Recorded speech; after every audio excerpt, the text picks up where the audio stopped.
बोलो भारत माता की वंदे वंदे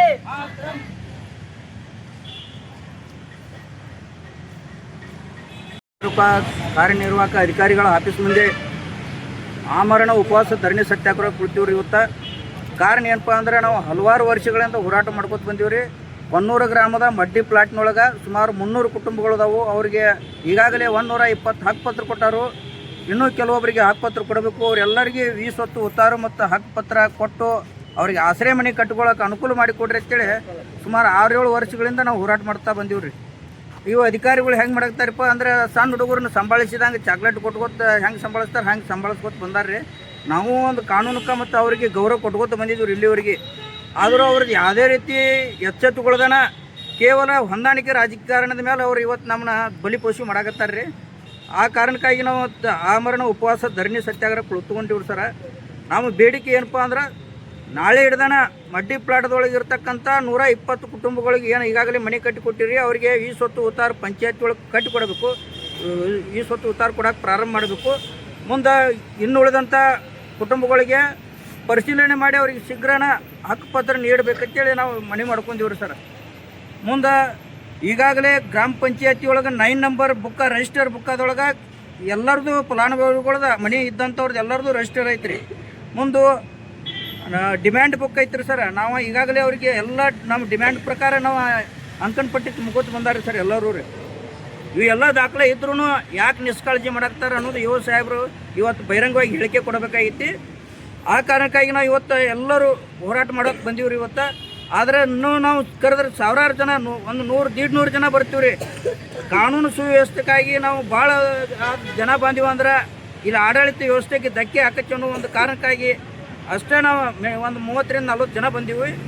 ಇದು ಏನಾರು ಮಿತಿ ಮೀರಿ ಅವ್ರು ಏನು ಇವತ್ತು ಪರಿಹಾರ ಕೊಡಲೇ ಇಲ್ಲ ಅಂದ್ರೆ ನಾಳೆ ಹಿಡಿದ ಸಂಖ್ಯೆನೂ ಜಾಸ್ತಿ ಆಕಚ್ಚಿ, ಹೋರಾಟನೂ ತೀವ್ರ ಆಕಚ್ಚಿ. ನಮ್ಮದು ಇನ್ನೊಂದು ಬೇಡಿಕೆ ಏನಪ್ಪ ಅಂದ್ರೆ ಗ್ರಾಮ ಪಂಚಾಯತಿ ಒಳಗೆ ನಾವೊಬ್ಬ ಗ್ರಾಮ ಪಂಚಾಯತಿ ಸದಸ್ಯ ಮಡ್ಡಿ ಪ್ಲಾಟ್ದಾಗ ಬರ್ತಕ್ಕಂಥ ಅನುದಾನದೊಳಗೆ ಒಂದು 2 ಲಕ್ಷ ರೂಪಾಯಿದ ಶುದ್ಧ ಕುಡಿಯುವ ನೀರಿನ ಘಟಕ ಇಟ್ಕೊಂಡಿದ್ದೀವಿ ನಾವು. ಮತ್ತು ಶುದ್ಧ ಹಾಗೂ ತಂಪು ಪಾನಿ ಬರ್ತಕ್ಕಂಥ ಮಡ್ಡಿ ಪ್ಲಾಟ್ ಅಂದರೆ ಡ್ರೈ ಏರಿಯಾ ಐತ್ರಿ. ಅಲ್ಲಿ ಸದ್ಯಕ್ಕೆ ಉಷ್ಣತೆ ಏಟೈತಪ್ಪ ಅಂದ್ರೆ 40ರಿಂದ 45 ಡಿಗ್ರಿ ಸೆಲ್ಸಿಯಸ್ ಐತಿ. ಅಂಥದ್ರೊಳಗೆ ನೀವು AC ರೂಮ್ನಾಗ ಕುಂಡಿರ್ತೀರಿ. ಕನಿಷ್ಠ ನಮ್ಮ ಮಂದಿಗೆ ಬಡಬಗರಿಗೆ ತಂಪು ಕುಡಿಯುವ ನೀರಿನ ವ್ಯವಸ್ಥೆ ಇಲ್ಲಾಂದ್ರೆ ಹೆಂಗೆ ರೀ? ಒಂದು ಹೊಳೆಯಿಂದ ನೀರು ಬರ್ತೈತಿ, ಅದು ಸರಿಯಾಗಿ ಫಿಲ್ಟರ್ ಆಗಂಗಿಲ್ಲ.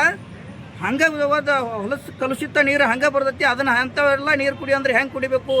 ಅದೇ ಊರಾಗನ 3-4 ಕುಡಿಯುವ ನೀರಿನ ಘಟಕ ಅದಾವು. ಅದನ್ನು ನಮಗೆ ಮಡ್ಡಿ ಪ್ಲಾಟ್ದಾಗ ಒಂದು ಘಟಕ ಇಲ್ಲಾಂದ್ರೆ ಸುಮಾರು 2,000 ಜನಸಂಖ್ಯೆ ಐತೆ ಅಲ್ಲಿ. ಇಷ್ಟು ನೀವು ಅರ್ಥ ಮಾಡ್ಕೊಳ್ಳಿಲ್ಲ ಅಂದ್ರೆ ನೀವು ಹೆಂಗೆ ಅಧಿಕಾರ ಮಾಡಕತ್ತೀರಿ? ಇಲ್ಲಿ AC ರೂಮ್ನಾಗ ಇರ್ತೀರಿ, ನಿಮ್ಗೆ ನಿಮ್ಗೆ ಅದು ಕಂಡು ಬರೋಂಗಿಲ್ಲ. ನಾವು ಅಲ್ಲಿ ಬಿಸಿಲಾಗ ಸಾಯ್ತಿರ್ತಾರಲ್ಲ ಜನ, ಅಲ್ಲಿ ಬಂದು ಒಂದು ದಿನ ನೀವು ವಸ್ತಿ ಇರ್ರಿ, ಗೊತ್ತಾಗತ್ತೆ ಹಗಲ ರಾತ್ರಿ ಕೂಡಿ. ಅದಕ್ಕೆ ನಾವು ಇವತ್ತು ಬೆಳಗ್ಗೆಯಿಂದ ಕೂತೀವಿ. ನೀವು ಏನಾದರೂ ಇವತ್ತು ಸ್ಪಂದನೆ ಮಾಡಲಿಲ್ಲ ಅಂದ್ರೆ ಇವತ್ತು ರಾತ್ರಿನೂ ಡೇ ಆ್ಯಂಡ್ ನೈಟ್ ಎರಡೂ ಹೋಗತ್ತೆ ನಮ್ಮದು ಹೋರಾಟ. ನಾಳೆನೂ ಮುಂದುವರಿದೈತಿ. ಇದು ಏನಾದರೂ ನೀವು ಶೀಘ್ರ ಪರಿಹಾರ ಮಾಡದೇ ಇದ್ರೆ ಮುಂದೆ ಹೋರಾಟ ನಾವು ಈಗಾಗಲೇ ನಾವು ಈ ಹೇಳಿಕೆ ಪಾಲಿಸೆಲ್ಲ ಕೊಟ್ಟಿವಿ. ಇದು ಬರೀ ಡಾಂಬಿಕ ಆಗಿರ್ಬೋದು ಎಲ್ಲರಿಗೂ. ಆದರೆ ಈ ಮನಸ್ಸಿನ ನೋವುಗಳು ಯಾರಿಗೆ ಹೇಳಬೇಕು? ಅಧಿಕಾರಿಗಳು ಈ ಕಡೆ ಒತ್ತಡನೂ ಇರ್ತೈತಿ. ಕಾನೂನು ರಕ್ಷಣೆ ಮಾಡ್ಕೋಬೇಕು, ನಾವು ರಕ್ಷಣೆ ಆಗಬೇಕು, ಜನರಿಗೂ ನ್ಯಾಯ ಕೊಡಿಸ್ಬೇಕು ಅನ್ನೋದು ಒಂದು ದೃಷ್ಟಿಯಿಂದ ನಾವು ಇವತ್ತು ನಿಮ್ಮ ಮಾತಿಗೆ ಬೆಲೆ ಕಟ್ಕೋತ ಬಂದೀವಿ. ನಾವು ಇವತ್ತು ಅದನ್ನು ಅರ್ಥ ಮಾಡಿಕೊಂಡು 15 ದಿನ ಟೈಮ್ ಕೊಟ್ಟಿದ್ರಿ ನಮ್ಗೆ. ಹಿಂದೆ ಮಡ್ಡಿ ಪ್ಲಾಟ್ದಾಗ ಧರಣಿ ಕೂತಾಗ ಇವತ್ತು 2.5 ತಿಂಗಳಾತ. ಇನ್ನೂವರೆಗೂ ನೀವು ಸೆನೆದಾಗ ಹಾಯ್ಬರ್ರಿ. ಅದಕ್ಕೆ ಇವತ್ತು ಪರಿಹಾರ ಮಾಡಿರಿ, ಇಲ್ಲ ನಮಗೆ ನ್ಯಾಯ ಕೊಡಿಸ್ರಿ, ಇಲ್ಲ ನಮ್ಗೆ ಇದೇ ರೀತಿ ನಾವು ಹೋರಾಟ ಮಾಡೋಕ್ರೆ ಅವಕಾಶ ನಾವು ಮುಂದುವರಿಸ್ತೀವಿ ಅಂತೇಳಿ ಈ ಮೂಲಕ ವಿನಂತಿ ಮಾಡ್ಕೊತೀವಿ. ಪ್ಲಾಟ್ಗಳ ಸಾರ್ವಜನಿಕರು ಬಂದು ನಿಮ್ಮ ತಾಲೂಕು ಪಂಚಾಯತಿನಿಂದ ಧರಣಿ ಸತ್ಯಾಗ್ರಹ ಕೊಟ್ಟಿದ್ದಾರೆ. ಅವ್ರ ಬೇಡಿಕೆಗಳನ್ನು ನೀವು ಏನೋ ಈಡೇರಿಸ್ತಾ ಇಲ್ಲ. ಯಾಕೆ ಈಡೇರಿಸ್ತಾ ಇಲ್ಲ? ನೀವು ಸಾರ್ವಜನಿಕರಿಗೆ ಯಾಕೆ ತೊಂದರೆ ಮಾಡ್ತಾ ಇದ್ದೀರಿ? ಈಗ ನೋಡ್ರಿ, ನಿಮಗೆ ಲಾಸ್ಟ್ ಟೈಮ್ ಹೇಳಿದಂಗೆ ನಮ್ಮ ತಾಲೂಕ್ ಪಂಚಾಯತಿಯಿಂದನೂ ಹಕ್ಕುಪತ್ರ ಇಶ್ಯೂ ಆಗಿದ್ದಾವೆ ಮತ್ತು ತಹಸೀಲ್ದಾರ್ ಅವರಿಂದನೂ ಕೂಡ ಹಕ್ಕುಪತ್ರ ಇಶ್ಯೂ ಆಗಿದ್ದು ಅದಾವೆ. ಅದರಲ್ಲಿ ಏನಾಗಿದೆ ಅಂತಂದರೆ ಭಾಳಷ್ಟು ಹಳೆವು ಹಕ್ಕುಪತ್ರ ಇರೋದ್ರಿಂದ ನಾವು ಅದಕ್ಕೆ ಮತ್ತು ಏನು ವಸ್ತುಸ್ಥಿತಿ ಐತಿ ಕೊಣ್ಣೂರು ಮಡ್ಡಿ ಪ್ಲಾಟ್ನಲ್ಲಿ ಅಂಥೇಳಿ ಸಮೀಕ್ಷೆ ಮಾಡೋಕ್ಕೆ ಒಂದು ತನಿಖಾ ತಂಡವನ್ನು ಕೂಡ ರಚನೆ ಮಾಡಿದ್ದೀವಿ. ತನಿಖಾ ತಂಡದ ಮುಖ್ಯಸ್ಥರಾಗಿ PMGSY AEE ಅವ್ರನ್ನ ಮತ್ತು ನಮ್ಮ ಸದಸ್ಯರಾಗಿ ನಮ್ಮ ADPR ಆಗಿರ್ಬೋದು, TPO ಆಗಿರ್ಬೋದು, ಇವ್ರನ್ನೆಲ್ಲ ತನಿಖಾ ತಂಡದ ಮುಖ್ಯಸ್ಥರಾಗಿ ನೇಮಿಸಲಾಗಿತ್ತು. ಅದರಲ್ಲಿ ತನಿಖಾ ತಂಡದವರು ಒಂದು 5ರಿಂದ 6 ಸಲ ಕೂಡ ಮಡ್ಡಿ ಪ್ಲಾಟಿಂಗ್ ವಸ್ತುಸ್ಥಿತಿಯನ್ನು ಅರಿಯಲು 5ರಿಂದ 6 ಸಲ 5ರಿಂದ 6 ಸಲ ವಿಸಿಟ್ ಮಾಡಿದ್ದಾರೆ. ಪ್ರತಿಯೊಂದು ಇಂಡಿವಿಜುವಲ್ ನಕಾಸೆಯನ್ನು ಹಿಡ್ಕೊಂಡು ಅಲ್ಲಿ ವಸ್ತುಸ್ಥಿತಿ ಏನಿದೆ, ನಕಾಸೆ ಆಗಿರ್ಬೋದು, ಅಲ್ಲಿ ಇರೋ ಸೈಟ್ ಇನ್ಸ್ಪೆಕ್ಷನ್ ಆಗಿರ್ಬೋದು, ಎರಡಕ್ಕೂ ಟ್ಯಾಲಿಯನ್ನು ಮಾಡಿದರು. ಟ್ಯಾಲಿ ಮಾಡಿದಾಗ ಅಲ್ಲಿ ಏನಾಗಿದೆ ಅಂತಂದರೆ ಸಮಸ್ಯೆ ಲಿಟಲ್ ಬಿಟ್ ನಾನು ಎಲ್ಲನೂ ತನಿಖಾ ತಂಡದ ಎಲ್ಲನೂ ವಿಷಯವನ್ನು ಹೇಳಂಗಿಲ್ಲ ತಮ್ಮ ಮುಂದೆ. ಲಿಟಲ್ ಬಿಟ್ ಸಮರಿ ಏನು ಹೇಳ್ಬೇಕಂತಂದರೆ, ಕೆಲವೊಬ್ಬರು ಅಲ್ಲಿ ಹಕ್ಕುಪತ್ರ ಪಡೆದವರು ಬೇರೆ ಇದ್ದಾರೆ, ಅಲ್ಲಿ ವಾಸವಾಗಿರೋರು ಬೇರೆ ಇದ್ದಾರೆ. ಆ ಥರ ಇದ್ದವರು ನಾವು ಈಗಾಗಲೇ ಕೂಡ ಅಲ್ಲಿ ಸಾರ್ವಜನಿಕರಿಗೆ ಡಂಗರವನ್ನು ಹೊಡಿಸಿ ತಾವು ಯಾರ್ಯಾರು ಹಕ್ಕುಪತ್ರ ಇದ್ದವ್ರು ಅದಿರಿ, ಅವತ್ತಿನ ದಿನ ನಮ್ಮ ಸಮೀಕ್ಷಾ ತಂಡ ಬರುತ್ತೆ, ಅವತ್ತು ತಾವು ಖುದ್ದು ಸ್ಥಾನಿಕವಾಗಿ ಹಾಜರಿರಬೇಕು ಅಂತ ಕೂಡ ನಾವು ತಿಳಿಸಿದ್ದೀವಿ ಮುಂದೆ. ಅಂಥವರು ಇದ್ದವರು ಮತ್ತು ಒರಿಜಿನಲ್ ಯಾರು ಹಕ್ಕುಪತ್ರ ಇದ್ದಾವೆ ತಾವು ನಮಗೆ ಪ್ರಸ್ತುತಪಡಿಸ್ರಿ ಅಂತ ಕೂಡ ನಾವು ತಿಳಿಸಿದ್ದೀವಿ. ಅಂಥವರು ಪ್ರಸ್ತುತ ಮತ್ತು ನಮ್ಮ ನಕಾಸೆಗೆ ಟ್ಯಾಲಿ ಆಗೋರಿಗೆ ನಾವು ಇಶ್ಯೂ ಮಾಡ್ತೀವಂತ ಹೇಳಿದ್ವಿ. ಸದ್ಯ ಈಗ ಚುನಾವಣಾ ನೀತಿ ಸಂಹಿತೆ ಕೂಡ ಇದೆ. ಇದೆಲ್ಲವನ್ನು ಗಮನಿಸಿ ನಾವು ಈಗಾಗಲೇ ಅವರಿಗೆ ತಿಳಿಸಿದ್ದೀವಿ, ನೀತಿ ಸಂಹಿತೆ ಇದೆ, ಈಗ ಹೊಸ ನಾವು ಯಾವುದೇ ಕೆಲಸ ಕಾರ್ಯಗಳನ್ನ ಮಾಡೋಕ್ಕೆ ಬರೋದಿಲ್ಲ. ಈ ನೀತಿ ಸಂಹಿತೆ ಮುಗಿಲಿ, ಅಲ್ಲಿವರೆಗೂ ನಾವು ಒಂದು ಸ್ವಲ್ಪ ಪ್ರಿಪ್ರೇಷನ್ ಮಾಡ್ಕೊಂಡು ಒಂದು ಏನು ಪರಿಹಾರ ನೀಡಬೇಕು ಅಂಥೇಳಿ ನಾವು ವಿಚಾರ ಮಾಡ್ಕೊಂಡು ಹೇಳ್ತೀವಿ ಅಂತ ಹೇಳಿದ್ದೀವಿ. ಅವರು ಕ್ಷಣಿಕವಾಗಿ ಅವರು ನಮ್ಮ ತಾಲೂಕ್ ಪಂಚಾಯತಿ ಮುಂದೆ ಧರಣಿಯನ್ನು ಕೂತಿದ್ದಾರೆ. ಅವ್ರ ಕುಡಿಯೋ ನೀರಿನ ಸಮಸ್ಯೆ ಇದೆ, ಶುದ್ಧ ಕುಡಿಯೋ ನೀರಿನ ಘಟಕ ಹೇಳಿದ್ರು ತಾಲೂಕ್ ಪಂಚಾಯತಿ ಇವು ಏನು ಅಲ್ಲ.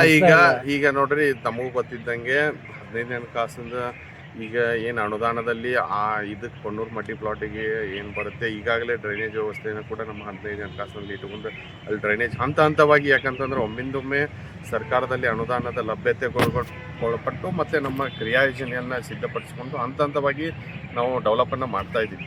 ಅಲ್ಲಿ ಈಗಾಗಲೇ CC ರೋಡು ಆಗಿರ್ಬೋದು, ಮತ್ತು ಡ್ರೈನೇಜ್ ವ್ಯವಸ್ಥೆ ಆಗಿರ್ಬೋದು, ಅವನ್ನೆಲ್ಲವನ್ನು ಮಾಡ್ತಾಯಿದ್ದೀವಿ. ಹಂತವಾಗಿ ನಾವು ಡೆವಲಪ್ಮೆಂಟ್ ಮಾಡ್ತೀವಿ. ಮತ್ತು ಕುಡಿಯೋ ನೀರಿನ ವ್ಯವಸ್ಥೆ ಕೂಡ ನಾವು ಬೋರ್ವೆಲ್ಲನ್ನು ಕೊರೆದು ಅಲ್ಲಿ ಕೂಡ ಸ್ವಲ್ಪ ಕಡಿಮೆ ಇರಬೇಕು, ಆ ಪಾಪ್ಯುಲೇಷನ್ಗೆ ತಕ್ಕ ಮಟ್ಟಿಗೆ ಸಪ್ಲೈ ಇರೋಕ್ಕಿಲ್ಲ, ಬಟ್ ಸಪ್ಲೈ ಮಾಡ್ತಾಯಿದ್ದೀವಿ ಕುಡಿಯೋ ನೀರಿನ ವ್ಯವಸ್ಥೆ.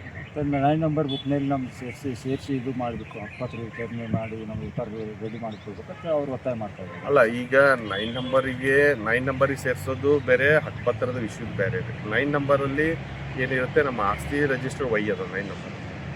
ಆಸ್ತಿ ರಿಜಿಸ್ಟರ್ ವೈ ಅಂತಂದರೆ ಅವರು ಯಾರು ಅಲ್ಲಿ ಸ್ಥಾನಿಕವಾಗಿ ಅವರು ವಾಸವಾಗಿದ್ದಾರೆ, ಒಂದು ಟ್ಯಾಕ್ಸ್ ಕಲೆಕ್ಷನ್ ಪರ್ಪಸ್ ಅಂತೇಳಿ 9 ನಂಬರ್ ಮೇಂಟೈನ್ ಮಾಡಿರ್ತಾರೆ.